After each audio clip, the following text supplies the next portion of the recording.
teman-teman DPRD, kami mendonasikan sebagian gaji kami yang kita pergunakan untuk kegiatan sosial kemasyarakatan, terutama saat itu adalah kita pergunakan untuk membantu posko-posko penanganan COVID di beberapa kecamatan.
Assalamualaikum warahmatullahi wabarakatuh. Selamat pagi bersama saya Arya Rianti. Pandemi COVID-19 yang telah mengubah tatanan sosial dan ekonomi di seluruh dunia, pandemi ini telah mengubah cara hidup manusia dari sesuatu yang sebelumnya tidak lumrah dilakukan, kini menjadi sebuah kewajaran dan kewajiban. Saya sudah berada di kediaman Bapak Muhammad Abdullah SE.SH. Selamat pagi Bapak. Selamat pagi. Ya, Assalamualaikum. Tetap semangat ya Pak. Insya Allah. Ya, beliau adalah pimpinan DPRD Komisi 4 pada tepatnya yang menangani di bidang kesehatan. Pak, boleh tahu Pak, di Komisi 4 itu biasanya Bapak fokus pada bidang apa aja Pak? Di Komisi 4, komisi yang kami bidang itu kan bicara soal pendidikan, Ya. kesehatan, olahraga, ya, sosial, kemasyarakatan. Nah, kondisi pada pandemi ini ya Pak, pasti Bapaknya akan berlangsung nih untuk mengupayakan semuanya, apalagi Bapak untuk kesejahteraan, pengadaan logistik dan lain-lain itu udah di Komisi 4 ya. Untuk program-program kegiatan apa yang sudah ditangani di pandemi COVID-19, terutama untuk memutus mata rantai penyebaran COVID ini.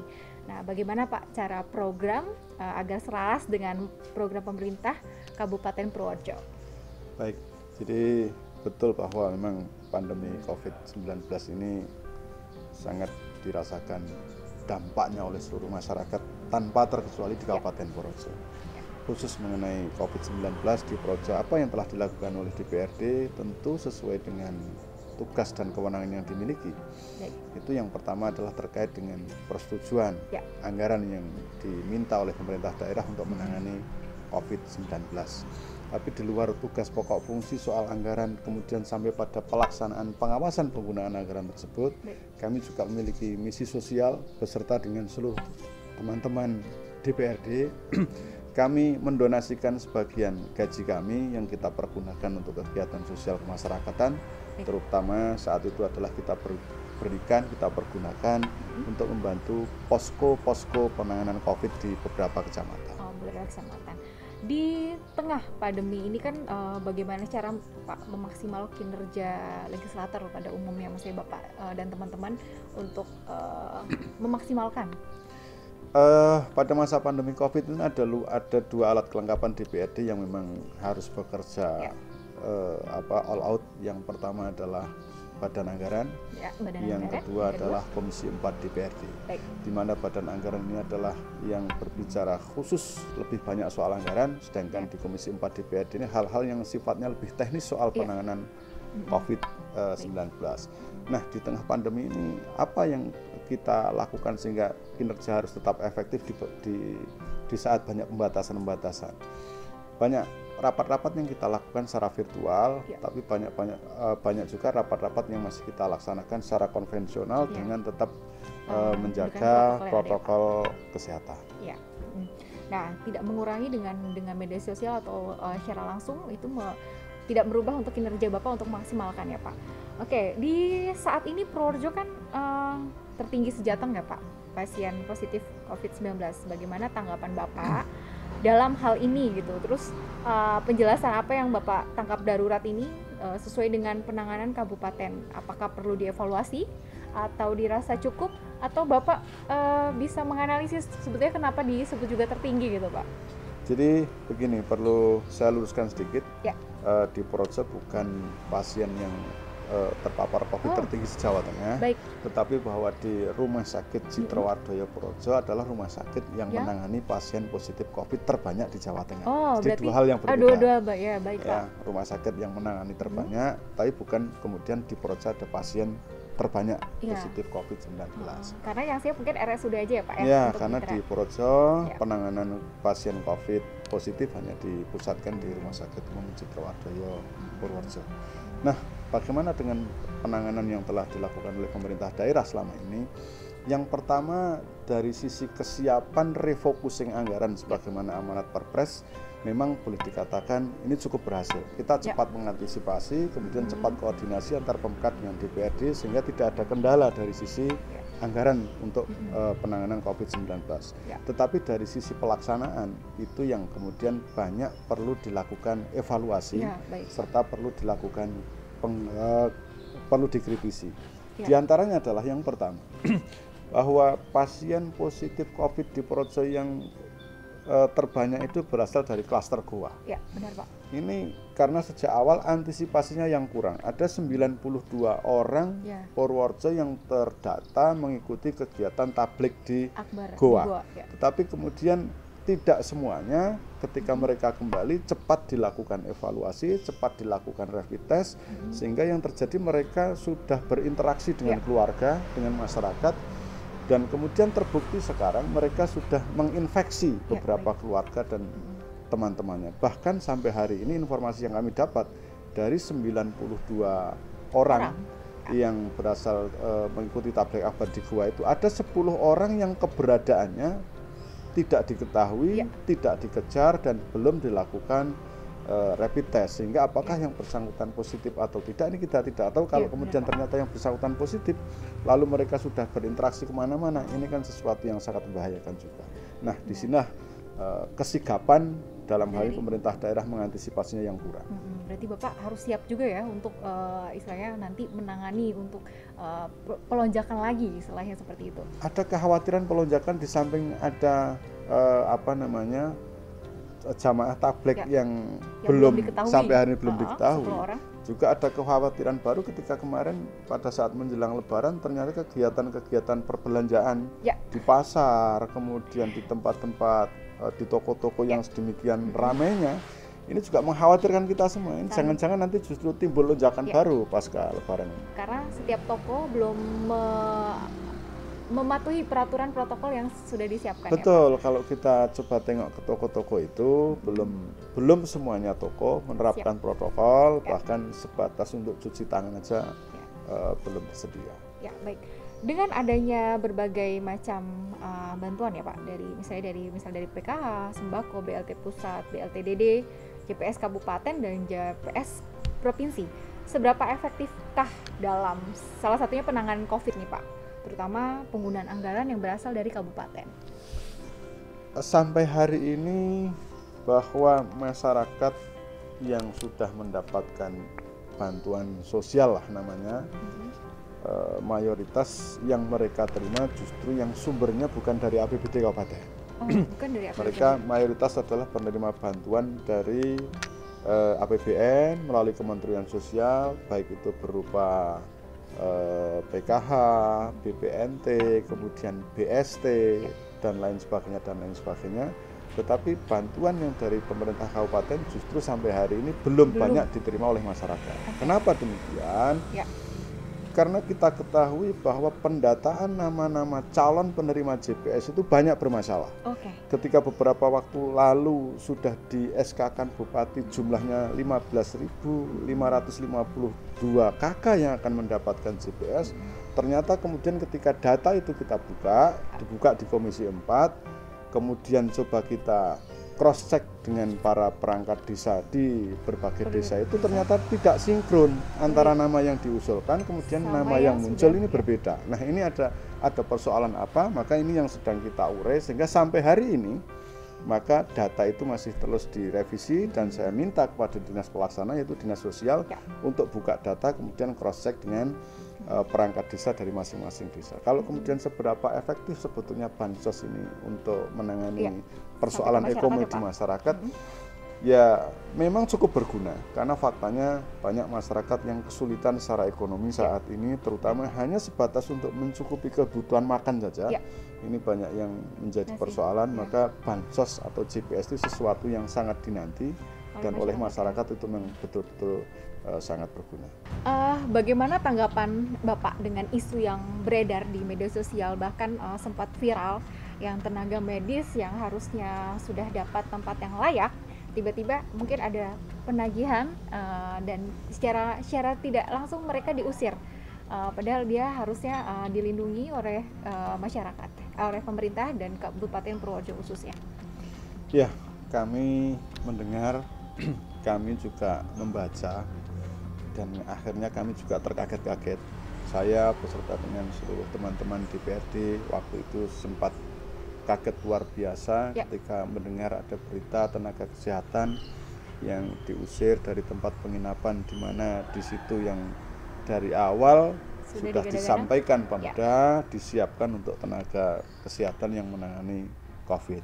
Nah, kami juga sekaligus prihatin ketika mendengar kabar tersebut, lalu coba kami kemudian konfirmasi, klarifikasi kepada pihak-pihak terkait tentang kejadian tersebut, bahwa dari hasil klarifikasi dan konfirmasi saat itu memang benar adanya tenaga kesehatan tersebut sempat kemudian disuruh pindah dari hotel di mana tempat dia menginap kemudian ke rumah sakit Citrawardoyo.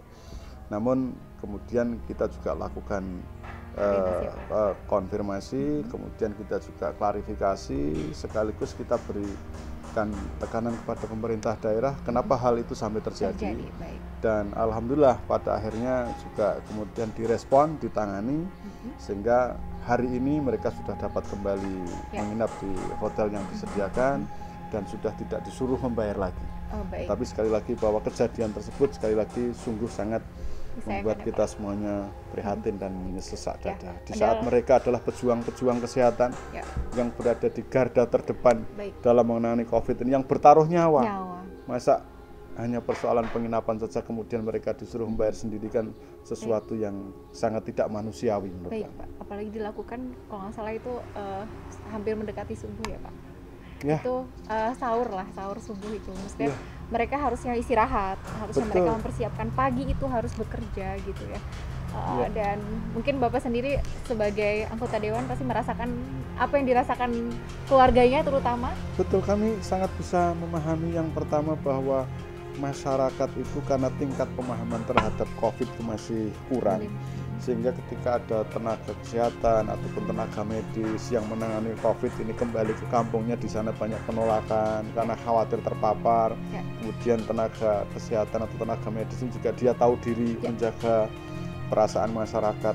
Nah, ketika mereka yang sudah melakukan pengorbanan seperti itu diusir dari tempat dia menginap, apalagi di waktu yang tidak tepat, itu sungguh sekali lagi membuat kita menjadi merinding dan kita juga prihatin yang luar biasa.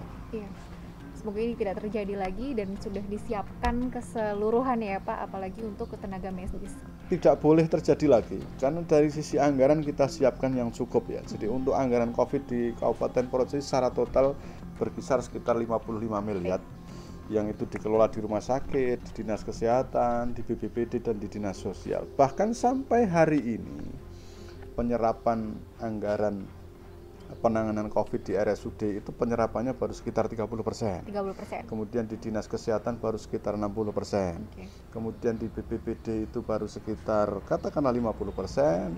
Kemudian di Dinas Sosial masih kecil sekali persentasenya karena terkait persoalan data yang banyak bermasalah. Semoga dengan anggaran ini mencukupi dan kita juga sudah bisa melewati ya COVID-19 ini. Dan ini dari tenaga medis tadi ya Pak. Nah, isu lagi nih Pak, ada beberapa yang tidak hanya tenaga medis yang terdampak dan memprihatinkan. Di media sosial baru-baru ini juga banyak informasi tentang carut-marutnya data, terus pemberian tidak tepat, penerimaan calon penerima bantuan yang tidak seharusnya mendapat gitu. Itu tanggapan Bapak seperti apa Pak?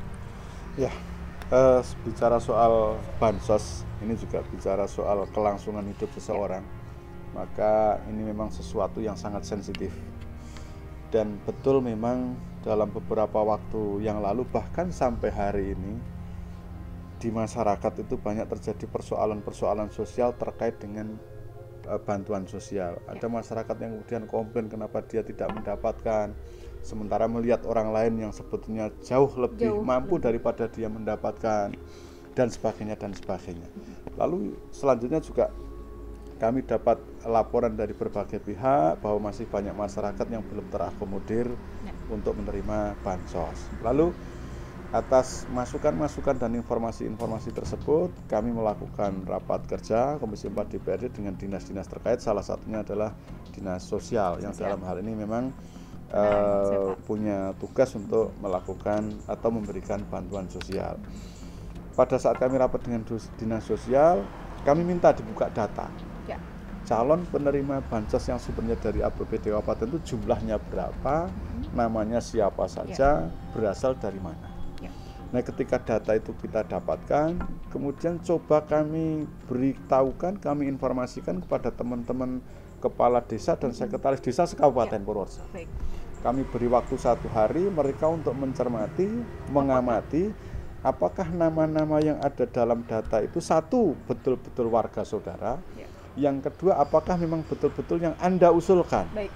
Ternyata dalam 1 hari itu ribuan tanggapan menyampaikan bahwa banyak nama di situ, yang satu muncul bukan atas usulan mereka, yang kedua justru nama orang-orang yang secara ekonomi dia lebih mampu daripada orang lain yang datanya tidak ada di situ. Atas informasi tersebut lalu kami rapat lagi dengan dinas terkait, kami minta agar data itu sementara dihentikan, kemudian dilanjutkan dengan cross check data dengan masing-masing desa, agar betul-betul nanti nama yang ditetapkan menjadi calon penerima adalah orang-orang yang betul-betul berhak untuk mendapatkan dan mereka terdampak COVID secara nyata. Masih adanya masyarakat atau sebagian masyarakat yang selama ini hidupnya cukup menderita. Bahkan baru-baru ini kita ketahui seseorang yang hanya hidup setiap harinya makan nasi berlauk garam, yang mana dia tempat tinggalnya itu tidak ada 1 kilometer dari pusat pemerintahan. Benar Pak. Ini memang sesuatu yang sangat ironis, di mana ada orang yang sungguh-sungguh menderita tidak terdeteksi, apakah itu oleh pemerintah desa, bahkan oleh pemerintah kabupaten yang sekali lagi jaraknya tidak sampai 1 kilometer. Nah, saya pikir orang-orang seperti ini tidak hanya di Cangkrep, bahkan kemungkinan di tempat-tempat lain masih ada, sehingga ini membuktikan bahwa betapa lemahnya kita kadang bermasyarakat sampai tidak tahu tetangganya saja ada yang hidup kelaparan seperti itu. Ini koreksi bagi seluruh masyarakat agar kita juga sering-seringlah melihat tetangga kita, barangkali ada yang memang membutuhkan uluran tangan kita. Tetapi sisi lain, ayo pemerintah daerah melalui perangkatnya juga harus lebih intensif lagi dalam melihat rakyatnya. Jangan kemudian kita hanya terbiasa duduk di atas meja menerima laporan dari masyarakat, yes man, tanpa kita tahu apa sebetulnya yang terjadi di lapangan. Sehingga saya sarankan sekali lagi pemimpin pemerintahan di semua tingkatan lebih banyak turun ke desa, sehingga tahu, lebih turun ke masyarakat, tahu betul nasib rakyatnya itu kayak apa. kalau efektifnya ya Pak, misalnya evaluasi ya, ketika kita evaluasi ke lapangan ternyata sini sebetulnya sudah layak gitu, apakah itu boleh digantikan secara misalnya ini sudah tidak layak loh, yang layak seperti ini, apa sistem itu bisa diberlakukan Pak secepat itu misalnya? Ada yang bisa, ada yang tidak. Ya. Kalau kemudian ada masyarakat yang sebetulnya sudah tidak layak menerima, tetapi dia tetap menerima, ketika program yang dia dapat itu adalah program dari Kementerian Sosial yang namanya tercatat di dalam DTKS, memang perubahannya tidak bisa seketika waktu itu. Tetapi kalau sumber-sumber bantuan yang akan diberikan kepada masyarakat itu sumbernya adalah satu dari dana desa, atau yang kedua dari APBD kabupaten, maka seketika itu juga sebetulnya data dapat diperbaiki kemudian dialihkan kepada yang lain.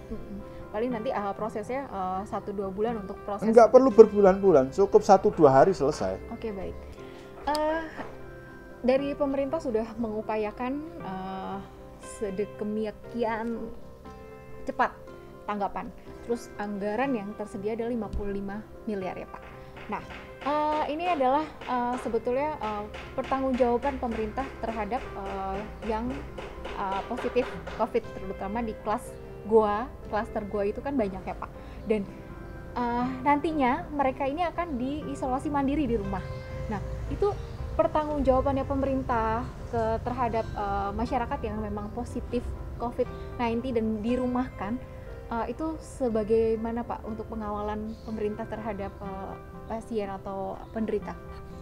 Ya, jadi persoalan orang yang masih terinfeksi secara positif COVID-19, tapi sisi lain dia secara jasmani adalah sehat sehingga orang tersebut masuk kategori OTG atau orang tanpa gejala. Ini memang penanganannya sangat dilematis. Satu sisi ketika kita berbicara dari sisi kesehatan, karena mereka fisiknya adalah sehat, tidak mengalami gejala apapun, tetapi sisi lain dia masih positif, ketika harus dilakukan isolasi di rumah sakit, maka secara psikologis dia pasti akan tertekan.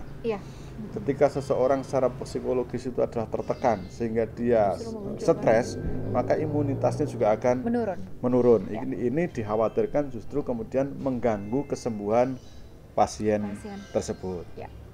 Tetapi sisi lain kemudian ketika mereka juga harus dipulangkan isolasi mandiri di rumah, maka dikhawatirkan ada ketidakpatuhan, ada ketidaktaatan terhadap protokol kesehatan yang mestinya harus dia lakukan.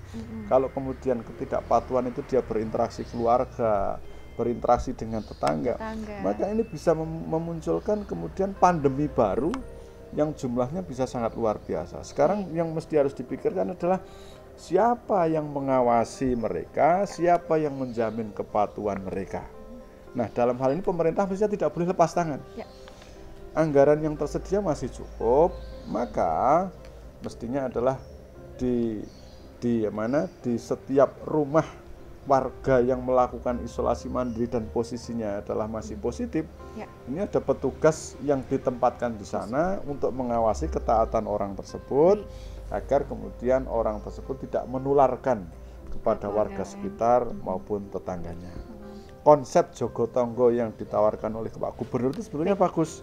Nah, itu mestinya kemudian yang kemudian dicontoh oleh pemerintah daerah, diimplementasikan oleh pemerintah daerah agar ketaatan orang-orang yang melakukan isolasi mandiri ini terjaga dengan baik.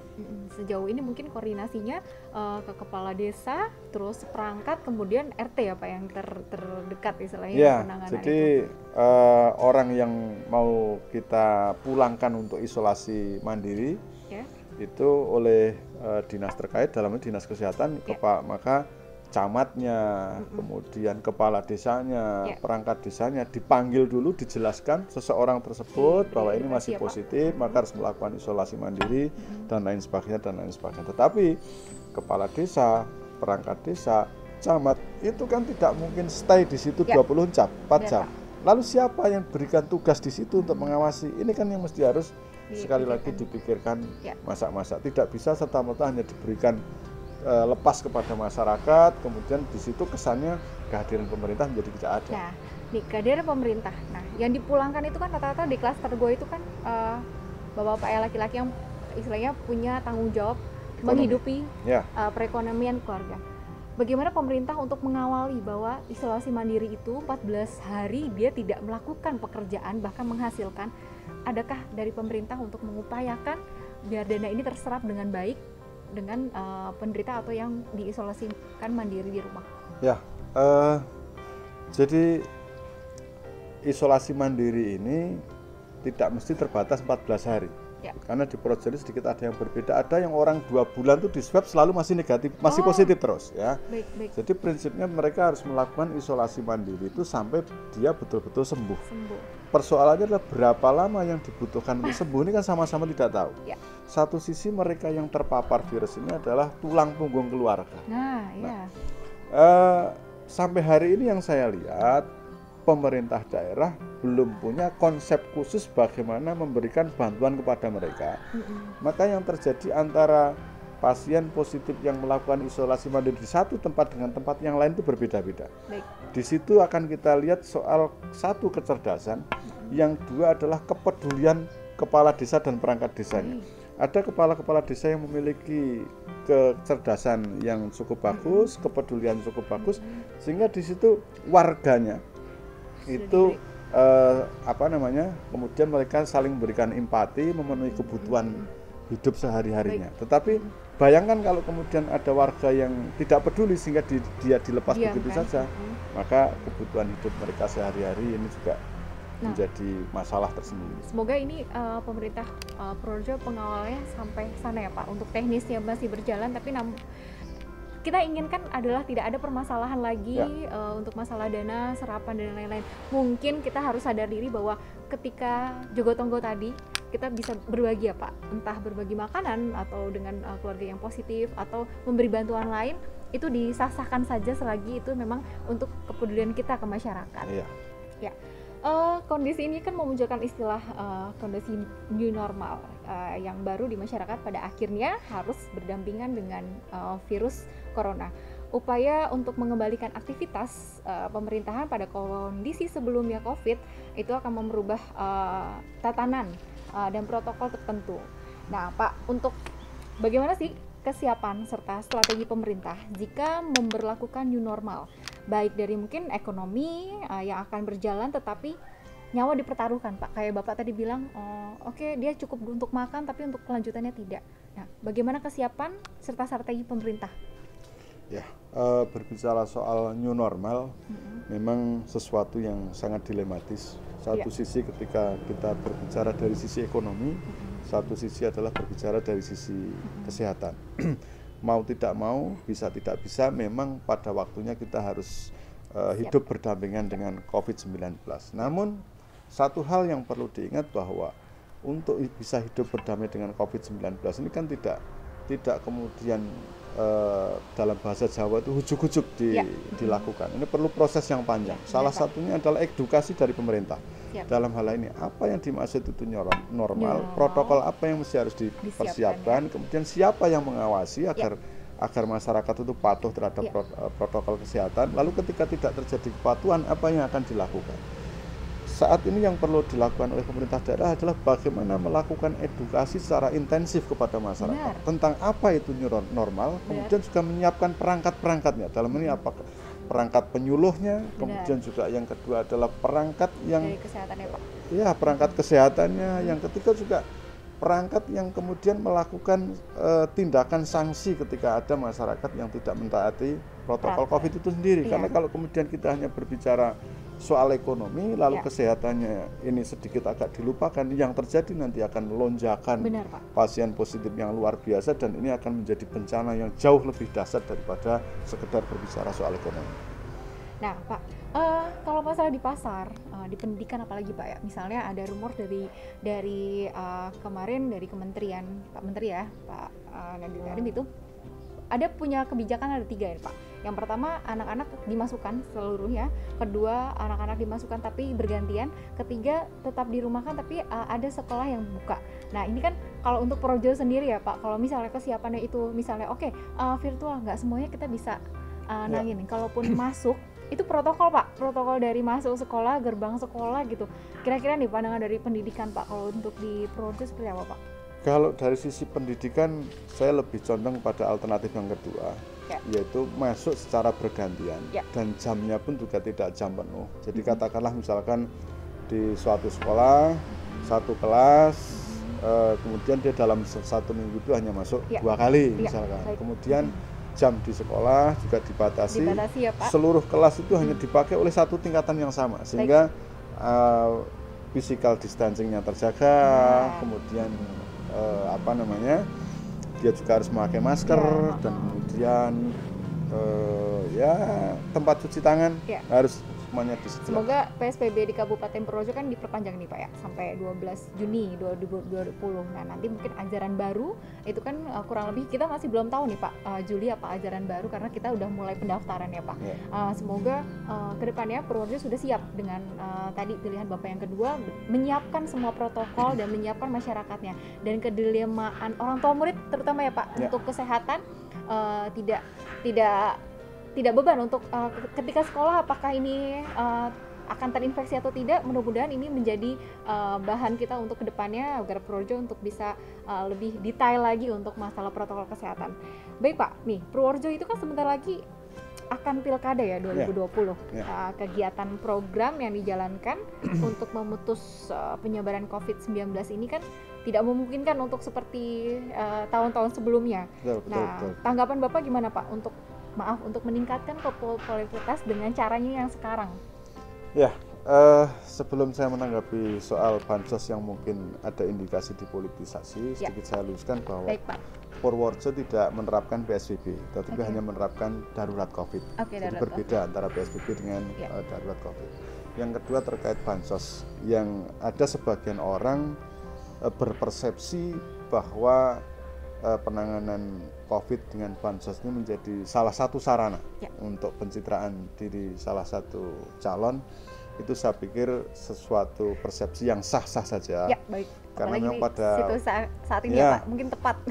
Sah-sah saja, apalagi ada fakta-fakta yang bisa dijadikan penguat persepsi itu. Salah satunya adalah ketika bansos yang sumbernya dari dana desa atau BLT-DD. Pemberian pertama kali bansos DD ini diberikan oleh kepala daerah kita. Padahal mestinya, idealnya, etikanya, karena sumbernya adalah dari dana desa, yang menyerahkan juga adalah kepala desa. Kemudian yang kedua, JPS kabupaten yang sebagian sudah diberikan itu, semua undangan terhadap calon penerima itu adalah undangannya dari bupati.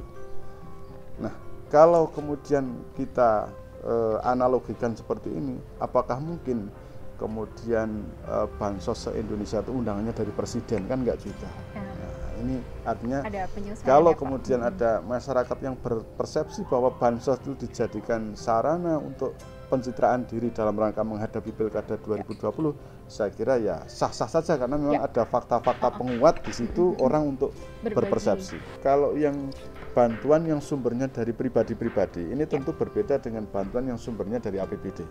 Kalau bantuan yang sumbernya adalah dari pribadi-pribadi kami atau kemudian teman-teman anggota DPRD akan diberikan kepada siapa, itu adalah hak sepenuhnya mereka akan diberikan kepada siapa. Tetapi berbeda ketika bantuan itu sumbernya dari APBD, maka harus jelas harus diberikan kepada siapa, kriterianya apa, kapan harus disampaikan, dalam bentuk apa, nominalnya berapa, ini kan berbeda. Oleh karena itu, kalau kemudian ada orang yang melakukan, katakanlah dia misalkan calon melakukan pencitraan diri, kemudian dia dengan memberikan bansos kemana-mana, terserah dia berikan kepada siapa, itu kita jauh lebih hormati, jauh lebih senang kita, karena memang berguna bagi masyarakat. Yang perlu kita kritisi itu adalah ketika sumbernya dari APBD kemudian dipergunakan untuk popularitas person to person, yang di situ dimungkinkan menjadi calon pada kontestasi pilkada yang akan datang. Jadi kalau kita amati sampai hari ini, sebetulnya permulaan bansos kemudian sampai hari ini masih ada kekisruhan, itu penyebabnya diantaranya satu, kurang sosialisasinya dari pemerintah daerah kepada pemerintah di bawahnya, baik kecamatan atau desa, tentang orang-orang yang memenuhi kriteria untuk diberikan bansos, baik itu yang bersumber dari APBN, dari provinsi maupun dari kabupaten. Sehingga yang terjadi, masing-masing perangkat desa atau kepala desa atau pelaksana di tataran pemerintah paling rendah itu mempersepsikan orang yang bisa diberikan bantuan ini berbeda-beda. Kemudian makanya satu desa dengan desa yang lain, satu tempat dengan tempat yang lain, ini menjadi berbeda-beda dan ini menjadi persoalan. Nah, sekarang ini makanya data itu yang masih kemudian perlu diperbaiki agar jangan sampai ada orang yang sebetulnya dia memiliki hak untuk dapat tapi tidak mendapatkan, atau justru sebaliknya ada orang yang sebetulnya tidak berhak tetapi justru dia mendapatkan. Salah satu contoh di salah satu desa itu ada yang semua perangkat desanya justru mendapatkan BLT DD, tetapi masyarakat yang berhak menerima malah dia nggak mendapatkan apa-apa. Nah, ini kan salah satunya pasti akibat sosialisasinya yang kurang intensif. Yang kedua, tingkat pemahaman kepala desa dan perangkat desa itu di masing-masing yang juga berbeda. Semoga polemik di masyarakat tidak berpanjangan ya dengan penjelasan Bapak untuk berima, dan mudah-mudahan di minggu ini apakah sudah bisa distribusikan semua atau masih ada waktu seminggu 2 minggu untuk evaluasi, Pak? Jadi saya menghimbau kepada masyarakat, beberapa waktu yang lalu kami sudah melakukan semacam rapat kerja dengan dinas sosial, dan di situ terjadi kesepakatan bahwa karena data calon penerima di awal itu banyak masalah dan faktanya kemudian menimbulkan keresahan di masyarakat, saya minta itu dievaluasi dengan melibatkan para kepala desa, perangkat desa untuk sinkronisasi data. Apakah nama-nama yang sudah ada sekarang itu betul-betul yang mereka usulkan atau bukan? Kalau itu yang bukan diusulkan agar diperbaiki. Kemudian yang kedua, bahwa BLT yang sumbernya dari pemerintah pusat, terutama menggunakan dana desa, itu akan diperpanjang menjadi 6 bulan. Maka itu kesempatan masing-masing desa untuk mengevaluasi masyarakat yang belum mendapatkan bansos di periode pertama. Nanti semoga di periode kedua mereka akan lebih banyak sampai akhir tahun. Semoga pandemi ini cepat segera berakhir, persoalan-persoalan sosial dapat segera diatasi, dan yang terlebih penting lagi adalah pemerintah daerah dalam hal ini lebih mau melihat rakyat ke bawah kebutuhannya seperti apa, sehingga tahu cara menanggulanginya, apa-apa saja yang mereka perlukan dan mereka butuhkan. Bapak boleh santai-santai, boleh menikmati kopinya.